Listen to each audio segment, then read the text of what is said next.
Hello, আসসালামু আলাইকুম। Welcome to শেফাস ডায়েরি। কিতা করা সকল আসুন বালা। আজকে আমি আপনাদের লইছি একটা স্পেশাল রেসিপি। এটা এমন একটা রেসিপি আপনারা বালা পাইন না, এমন কোন মানুষ আমি কিছু পাই পাইতাম না। তো রেসিপিটা কিন্তু আজকে আমি হইলাই। আজকে রেসিপি লেগে আপনার মসুরের ডাল দিয়া মাছের মাথা দিয়া সুন্দর একটা কারি রান্নবো। এটা এমন ডিলিশিয়াস একটা কারি, এটা খাইলে আপনারা মানে বারবার খাওয়ার ইচ্ছিবে। ও দেখুন আমি ডাইলের আবার দুইয়া ফফা করে রাখি দিচ্ছি। ফফা করে রাখার পরে সব যাতে মশলা টসলা দিয়ে লাইরা যায়। আবার ডাইল দিলাম, ডাইল দিয়ে আবার একটু লাড়িলাম। নাড়াচাড়া করলে আবার আপনার সপ্তাহের মধ্যে মশলা ভালো করে মিক্স হইতো নাই। এখন আমি তেজপাতা, কাঁচামরিচ, আস্তা কাঁচামরিচ ইউজ করবো।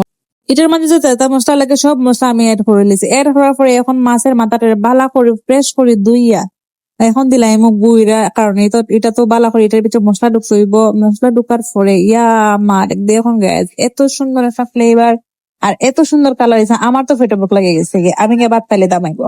আপনারা লোক বয়স দেও আমি কে বই দেবো খানিতে। এখন আমার ডাইল হয়ে গেছে কি দেখুন, এত সুন্দর স্মেল আর এত সুন্দর একটা কালার আইছে। আর কি দেখো বালা তখন সকালের আমি যাইমু গিয়ে এখন গিয়া তো আমি খাইলিমু ভাত। আপনারাও ট্রাই করবা, আপনারাও রান্নার করে এটা গিয়া ভাত খাইবা পেট ভরা। আজকের আজকের ভিডিও পর্যন্ত। বাই।